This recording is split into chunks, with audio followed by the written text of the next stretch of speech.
What's going on, guys? I've got here a 2006 Nissan Altima, and I'm using this car to point out to you the location of all of the different fuses for the starter, as well as the starter relay. I'm also going to give you some troubleshooting steps for when your car won't start. So to begin, we're going to open this fuse box here and allow it to hinge down. Inside here, there are two important fuses for us to check. The first one is this 10 amp fuse all the way in the lower right. Power from this fuse is used differently depending on if you've got an automatic or a manual Altima. On the manual Altima, power from this fuse is used for your clutch safety switch. So that's the feature that won't allow you to start the car unless you push in the clutch.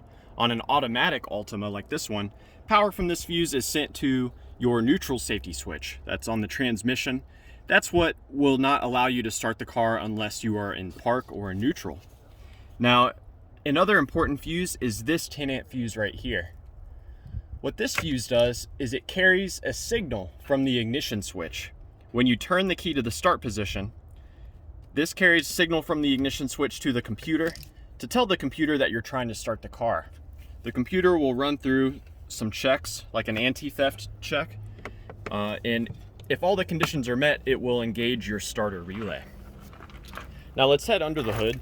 This is where we'll find a bigger fuse for the ignition switch.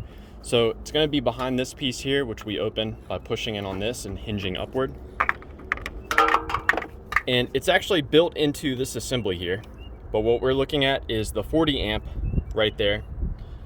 That carries power to the ignition switch, and that power is also used for engaging the starter when you turn the key to the start position.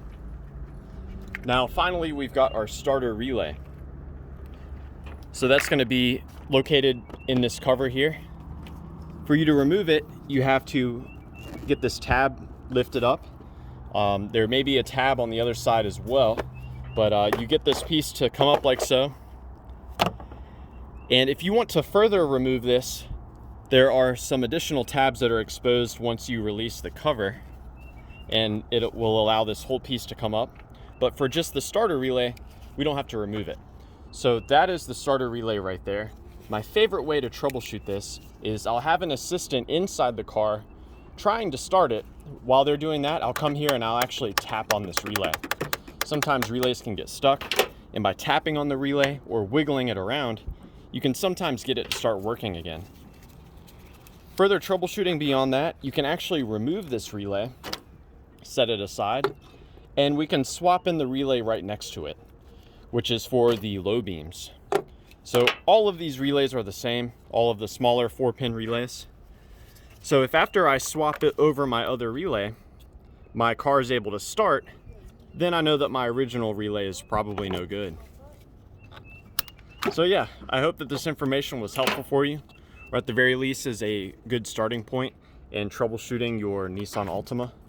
Please do let me know if you have any questions, or more importantly, if you've got any advice. And thanks for watching. One last thing too I want to mention. Check your battery terminals. Make sure that they're clean, tight, and free of corrosion. This positive battery terminal is particularly vulnerable as there's a lot of fusible links built into it that can corrode. So yeah, thanks for watching.